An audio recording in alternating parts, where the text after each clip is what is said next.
Okay, and here we go.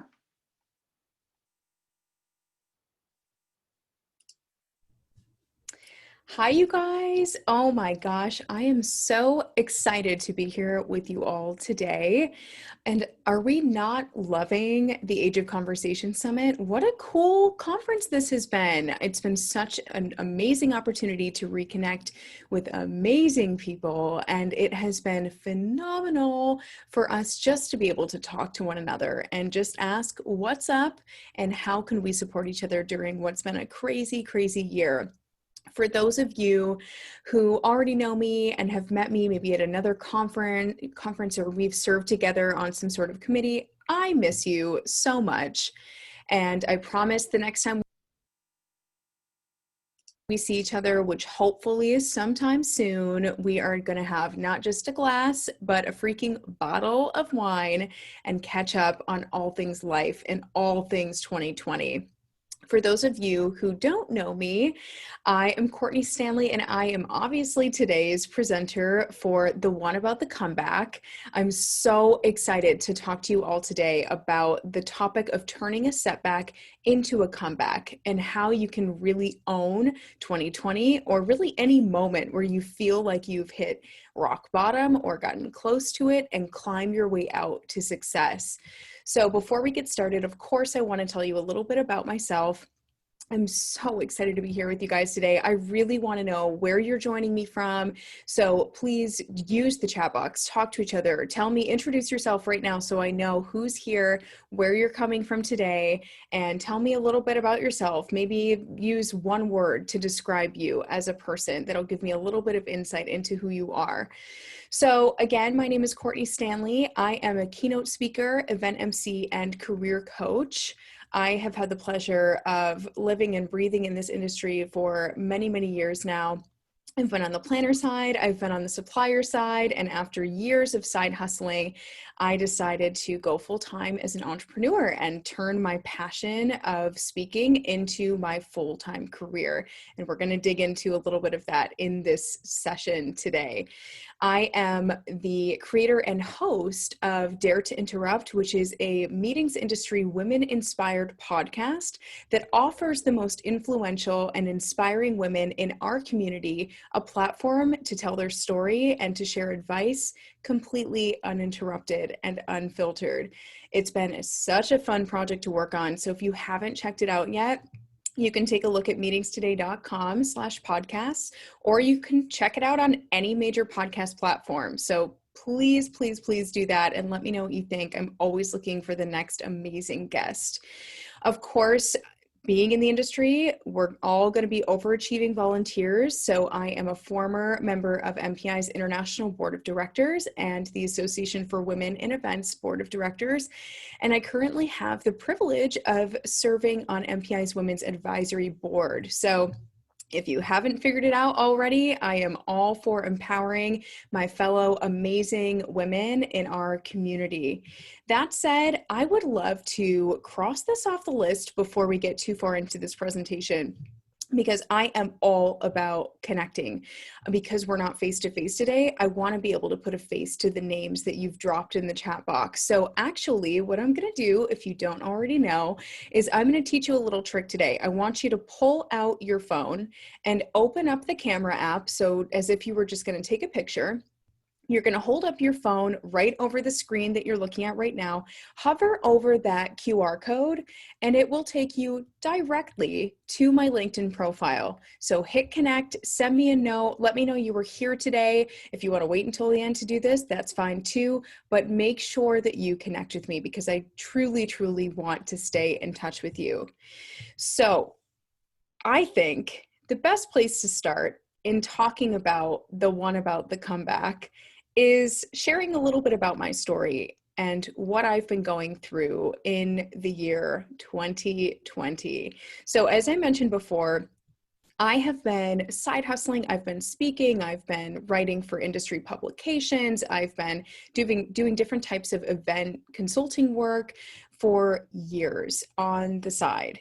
So of course, I decided that 2020 was going to be the year that I was my own boss. I did go full time as an entrepreneur and launch myself into the world of being a business owner. Little did I know this was going to be probably one of the most challenging, if not the most challenging year for any new business owner or entrepreneur starting a business, not just in our world, but specifically within the events industry. So when I went to a conference in Las Vegas in March, and I got off the plane and landed back in my hometown in Grand Rapids, Michigan, I was totally shocked to see that our world had literally changed in what felt like overnight. And quickly, what I had planned out in terms of even my cash flow and in the contracts that I had, spent these months building that made me feel comfortable enough to even take the leap to go off on my own and be responsible for paying all my bills on my own. All of those contracts canceled one by one by one. And it was entirely devastating and probably one of the most stressful moments of my career. So from there, I had a decision to make. Was I going to continue on the path that I had originally started out on as an entrepreneur and a keynote speaker, event MC, and just hope and pray that within the next, month or two, things would get better? Or should I look for a job? It was a really tough moment because the part of me that was so filled with fear obviously was like, girl, you need to go get a job. You don't know what's going to happen in the next few months. I mean, how long can you realistically wait it out? Truly. So I listened to that fear and I started looking at jobs. I struggle with the job search process, you guys.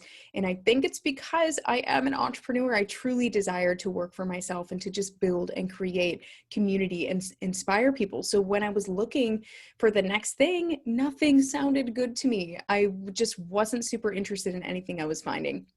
So you know what I did? Oh, I put my tail between my legs and I went back to my employer that I had just left 3 months prior, and I tried to get my job back. Yep. There was no groveling. There was nothing like that. I tried to, just position myself in a really strategic angle and what I could bring to them in the current crisis that we were living in and how they needed my skill set at that time. But when I did it half-heartedly. Half of me was so filled with desperation and fear of going broke, of not having any work, of losing all the savings that I had built up to, of course, be that safety net that you never actually think you're going to have to depend on. And you know what happened? They had already hired someone in my position. There was no position left for me to even step back into. And you guys, I am so freaking grateful. I am so grateful that that happened because my heart was not in it. I left for so many reasons that it was still very clear to me. I knew exactly why I wasn't going to participate in that organization anymore. I wasn't growing. My passions weren't being tapped into. I didn't have that fire inside of me anymore. And so when they said that that wasn't an option, a very significant part of me was relieved. But of course, I was still absolutely terrified.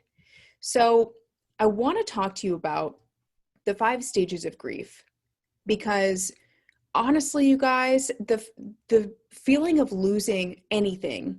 So it could be, yes, of course, the terrible tragedy of losing a family member, a friend, someone you're close to, but it could also be losing a job, losing contracts, losing business, losing employees, laying them off. It could be losing time. So many people, especially women, have lost so much time to themselves because now they're home and they're taking care of kids and there's 5,000 things that are in your face all the time that you have to pay attention to.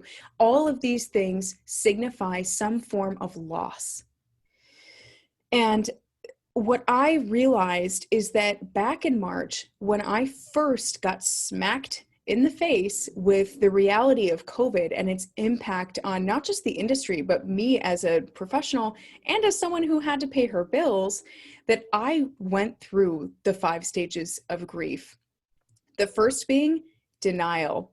You guys, when I was in Las Vegas and I was at my first conference of the year, I was on stage, I was mingling. Of course, there were conversations about COVID. We were all talking about it, but it hadn't really hit the US yet to the degree that it eventually would. And so we were all like, this is not a big deal. Why are we, we need to be positive. Our industry would really suffer if this actually affected us to the degree that some worrywarts are talking about. We were all in denial because we didn't want it to become reality.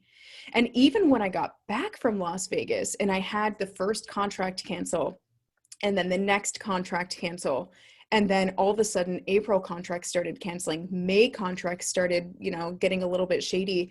I still didn't believe it. I was like, this cannot be happening to me. There's no way. And then I got mad. And honestly, I wasn't mad at any other person other than myself. I was so remorseful and so regretful that I decided, of all the years that I'd been side hustling, that 2020 would be my year to take that leap of faith as a brand new full-time entrepreneur. I truly, truly, truly was kicking myself for making that decision and just regretting that I had actually taken that leap of faith. And then I transitioned into bargaining. And you guys, this is when I was saying my prayers. I was like, please, please, please, if only the industry can make a comeback in the next couple months, I'll be okay. As long as things get back to normal by June, I think I'll be all right. And I started making those bargains with the higher powers that be. And of course, that's not what happened.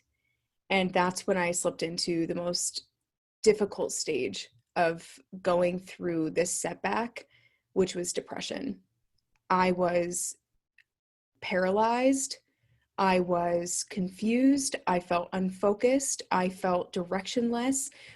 I didn't know where I was going to be making this income. I didn't even know what to talk about with my community because I was still so shocked and disappointed and distraught that I was going through this process, and I felt alone. And it was truly one of the worst experiences that I think that I have had. And I know I'm not alone because I know a lot of you have told me that you've struggled with this as well. And then I shifted into acceptance. And this is when I realized nothing really changed in our world. In fact, everything was getting worse day by day. But I realized that this is it. This is my new reality. This is what I'm going to be dealing with this year. So, okay, I accept this curveball that you've thrown at me, life, and I'm ready to figure out my next steps. So the first step that was critical for me, you guys, and if you have been faced with any sort of setback this year, especially when it comes to, a project that you're working on, a job that you've had, and you're feeling stuck and you're feeling lost, go back to your mission. You have to go back. When you rebuild your foundation, go back to that rock bottom place, go back to that foundation and ask yourself, what is it that I want to achieve? What is it that inspired me to get into this community, into this field, into this place of employment in the first place? What is it? What is it that drives me? What is my motivator to continue being productive and continue building forward momentum? And for me, my mission was to help other women. It was to continue to lift up women's stories, to help women develop and build their confidence, advocate for themselves, use their voice, and get exactly what they want and deserve in this world. And you know what? No matter what curveball was thrown my way, my mission did not change. So I had to go back to that place, and I honestly had to re-inspire myself and figure out whether my mission was still relevant right now, which of course it is. And then I had to figure out, is this mission worth fighting for? And for me, the answer was absolutely yes. And that's when I stopped looking for other jobs and I said, okay, I'm going to figure it out. I'm going to do this. So before I move on in this presentation, I want you all to take a picture. Take a picture of this screen and I want you to post it on social. I want you to tag me at Courtney on Stage on Instagram, Twitter, Facebook, wherever you're active.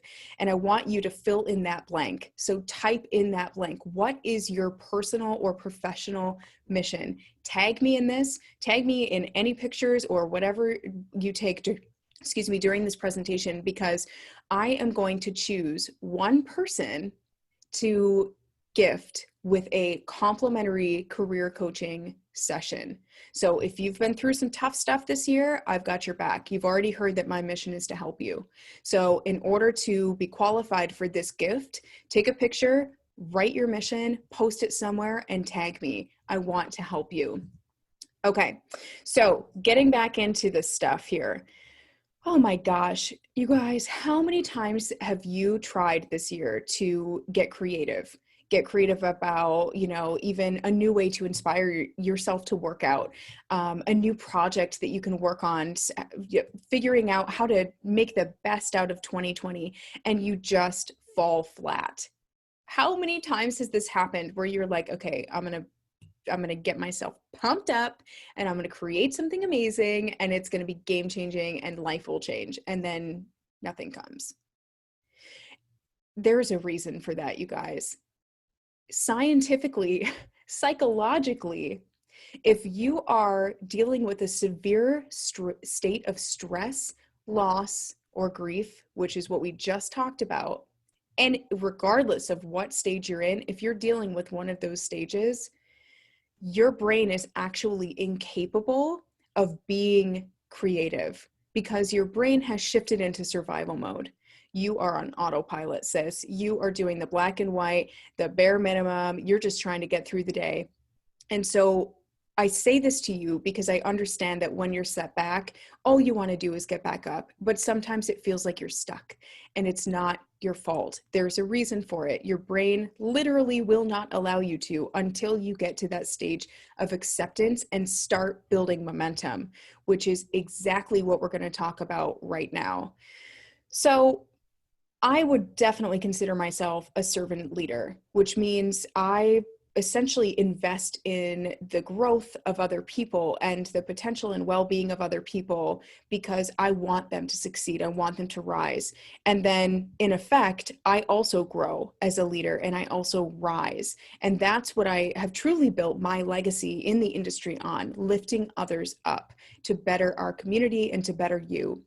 However, again, going back to being stuck in that setback stage, you guys, you cannot pour from an empty cup. You have to be able to refill and refuel your body, your soul, your mind before you're able to help other people. I know we are all givers. We see other people, we want to help. We want to be there for them. We want to take the phone calls that they're asking us to take. We want to go the extra mile just because we're such kind, giving, generous people. But if you are in a place where your energy has been drained, maybe you're stuck in that state of depression, you are not going to be effective helping other people. You have to take a step back and help yourself first. So how do we do that? You do that by resetting your goals. And you reset your goals. So if you're a goal setter like me, you probably set those goals at the beginning of 2020, and they were some serious goals. And kudos to you, because I know you're ambitious. But this year has turned out to be completely different. So what you need to do is go and actually take a look at those and then remix them, change them up, make them realistic, and make them relevant to what you actually need right now. And what you probably need more than ever is joy. What I did to help get myself out of those stages and building forward momentum and turning a setback into a stage of growth and the ultimate comeback is I started building out my goals based on what actually fills my cup. Because I had an epiphany one day standing in the kitchen where I realized I literally cannot be productive, nor could I be creative if I'm not happy. If I'm not feeling good about myself or about the day that I'm starting to, try to be productive in, I'm not actually going to be effective. I'm not going to get anything done. And then you got to track those goals, my friend. Just writing them down is not good enough. You have to track them. You have to visually be able to see, how am I spending my time? Are the things that I'm doing during the day actually bringing me joy, or are they draining me?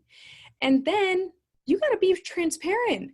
You got to pick some really awesome accountability partners and go through this process together. Because one of the most important things right now is support. It's community. It's being there for each other. It's leaning on your tribe. It's loving on your tribe. And it's letting them support you too. People don't know what you're going through unless you tell them. So what on earth is this? I laugh when I look at some of these categories, like drinking water, but it's so important to recognize that having an intention is not actionable. Having a plan is actionable. So this is actually my Corona goals tracker that I made back in March, and I live and breathe in this document. What I did was I created categories, which you'll see at the top, and these are customized and personalized just for me. Again, I made those categories rooted in the concept that all of these things, no matter whether I did, really big things in each category, or I just took a teeny baby step in one of these categories will compound over time. So maybe one day I exercised, I went for a run. That's amazing, especially if you feel like crap. You know that those days that you don't exercise, it's not because you're feeling great and you have all the energy in the world. It's because you actually want to do the work and you want to be held accountable. So doing things like tracking. Today, I actually journaled. Today, I read a chapter of a book. Today, I talked to a family member I haven't talked to in ages. Today, I actually drank all the water that my body requires to be functional. Today, I posted on social media and was a little bit vulnerable. All of these things give you energy. And when you start to chip away at these goals that you have day by day, girl, at the end of 6 months, 12 months, whatever it is, even a month, you will have accomplished so much more than if you had never created a visual representation of transforming your intentions into action and transforming that action into momentum and that momentum into results.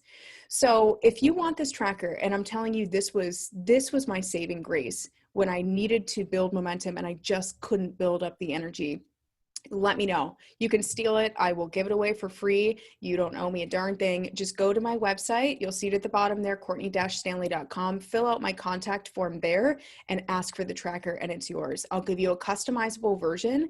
That way you can actually fill in your own categories. You can track your own stuff. And you can share it with other people that you want to help hold you accountable. My two sisters were my accountability partners. So when I noticed that, maybe they were just a little bit slower on filling it out, I wouldn't check in on them and say, what are you doing? Are you doing what you should be doing? It shouldn't be shameful when it comes to accountability. I would encourage them. I would look for the wins that they had. And I would say, oh my gosh, you worked out 3 days in a row? Get it, girl. I am so proud of you. Keep it up. So make sure that you connect with your tribe while you're doing this accountability tracking. So let's just spend just a smidgen of time talking about the game. Oh, the game of business and sales and marketing. You guys, the game of business has changed, and so have the rules. 80-20, if you haven't heard of it, is a standard marketing rule of thumb where you are supposed to be offering your audience value 80% of the time when you post content, when you send emails, whatever it is. And then the other 20% of the time is when you actually promote your services. So you should always be keeping your clientele, your customers, your teammates, your employees at the forefront of the conversation when you're posting. Now, you better believe it's probably less than that. It's more like 90-10. People need support more than ever. We are definitely experiencing the same global pandemic of a storm, but we are not all in the same boat. So if you're looking to your neighbors left and right, you're looking at your colleagues, people in your community, your industry, we have no idea what each other is experiencing, and it's our responsibility to get curious, to ask. There are 3 main pillars that fall under this general 2020 rule of thumb and key to success for transforming that setback into a comeback, not just for yourself, but empowering other people. And that's being a human first. That's practicing the 3 pillars of that rule: empathy, emotional intelligence, and servant leadership. So how do you become more empathetic during a very, very challenging time? First of all, you got to fill that cup. We got to go back to filling your day with joy, because you cannot give your energy to people if you don't have any to give. To be more empathetic, you got to get curious. You have to ask people questions. How are you doing? What's going on in your world?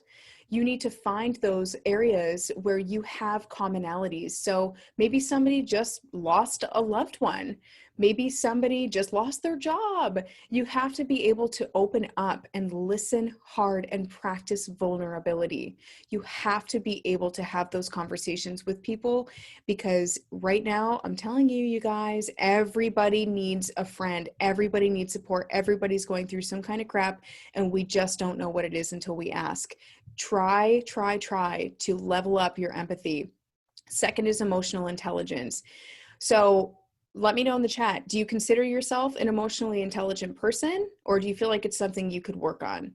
Let me tell you this, you can absolutely adjust your emotional intelligence. You can grow it significantly. And to do that, you have to start with self-awareness. So are you actually being real? Are you acknowledging what you're going through right now? Are you doing okay? That's great. Are you struggling with something? What is it? And how can people support you? And how can you be vulnerable enough and open enough and courageous enough to share that experience with other people so that they can relate to you and support you back? Are you able to practice that empathy that we just talked about? Are you able to channel your emotions in a productive way? And this comes back to self-awareness. If you're upset, if something makes you angry, are you digging deeper and trying to figure out what exactly is triggering that emotion in you? Is there a value tied to that emotion? All of these things will help you get more in touch with who you are on an emotional level, but it also attracts people to you in a more real, authentic way. Emotional intelligence is all about reading the room, not being tone deaf. So that brings us back to the sales and marketing rule that we talked about with the 80-20, 90-10 rule of thumb kind of thing. You have to practice emotional intelligence when you're networking virtually, when you're posting content on LinkedIn, when you're emailing your customers, your clients, when you're picking up the phone and calling your teammate just to check in on them. You have to be practicing emotional intelligence. And then we get to servant leadership, which is the third pillar of the key to successfully transforming a setback into a comeback. Being a servant leader is all about we ourselves rising by lifting others, by investing in their needs, investing in their potential and their success. Are you guys doing pulse checks? Are you asking your teammates really one-on-one, how are you doing? How can I support you? What's your biggest challenge right now? And not doing it with a motive, not trying to sell your services, because of course you want to make money, you've got to pay your bills. But if you're talking to your customers, really asking them what's going on and how can you support them, and just building and nurturing that relationship, that will set you up to position yourself as a phenomenal, impactful servant leader during a time of crisis. You guys, this crisis does not have to be about the setback. This can be about the comeback, but the only person that can transform this time into something amazing is you. And you heard from me in the beginning, I was depressed. I was stricken with fear. I was looking to try to climb back into my old office chair at the job that I had just left. I was terrified. And instead of finding another, which didn't feel right to me, I decided to make this my year where I would live truthfully in my mission of serving and inspiring other people, of hitting the ground running, of grinding like there is no tomorrow, and of doing everything that I can to support my community. And that, my friends, is how I completely flipped 2020 on its head. And now this has become one of the most significant years for me, not just professionally, but personally, because I did the work. I did the work to grow, to evolve, to grind, and to make this my comeback. And I will leave this with you because I want you to think about this as you're practicing empathy and emotional intelligence and servant leadership. People will forget what you said, people will forget what you did, but people will never forget how you made them feel. And this is not just supposed to be in a negative context. If you are reaching out to people and truly asking how they're doing and inspiring them with your vulnerability and your hustle and your honesty and your transparency, that is going to make people feel some kind of way too, and they will never forget that. Seize this moment as your opportunity to build your legacy and to launch yourself into the most amazing stage of growth and of life that you could have ever imagined. You guys, we are out of time. I hope I don't get cut off here. Again, my name is Courtney Stanley. I'm a keynote speaker, event MC, career coach, and brand new entrepreneur that is just out here grinding and doing my thing. If you know anybody who is looking for a speaker, a coach, or an event MC, please get in touch. That is the best thing you could do for me this year, is refer me as a connection to somebody who needs that service. Please follow me, connect with me on Instagram, Facebook, LinkedIn, Twitter, all of the things at Courtney on Stage. And again, make sure that you post and tag me in anything that you learned today, anything you found valuable. And I would be so honored to give you a complimentary career coaching session should you be the person that gets selected. Thank you all again. I look forward to connecting with you on LinkedIn, and please take care of yourself, fill your cup, and stick with it. This can be your year too.